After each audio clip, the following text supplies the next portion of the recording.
کیا غیر مسلم ممالک کی شہریت حرام؟ شیخ عاصم الحکیم کے فتوے نے نئی بحث چھیڑ دی۔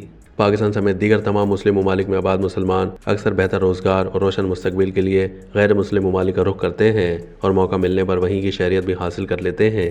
تاہم معروف سعودی عالم شیخ عاصم الحکیم کے نئے فتوے نے غیر مسلم ممالک ہجرت کرنے والے مسلمانوں کو تشویش میں مبتلا کر دیا ہے۔ شیخ عاصم نے کہا ہے کہ اسلامی ممالک میں رہنے والے مسلمانوں کے لیے غیر مسلم ممالک کی شہریت لینا جائز نہیں ہے۔ Social media platform X پر ایک سوال کا جواب دیتے ہوئے انہوں نے اس بات پر زور دیا کہ اگر کسی مسلمان شخص کو پہلے ہی کسی مسلم ملک کی شہریت حاصل ہے تو اس کے لیے کسی بھی کافر ملک کی شہریت حاصل کرنا ناجائز ہے۔ شیخ عاصم الحکیم کے اس بیان نے سوشل میڈیا پر نئی بحث چھیڑ دی۔ مسلم ممالک سے تعلق رکھنے والے انٹرنیٹ صارفین کا سوال ہے کہ بہت سے مسلمان اپنے ملک میں نامناسب حالات سے تنگ آ کر یا بہتر مواقع کی تلاش میں مجبوراً غیر مسلم ممالک ہجرت کرتے ہیں، ان پر یہ فتویٰ کیسے قابل اطلاق ہے؟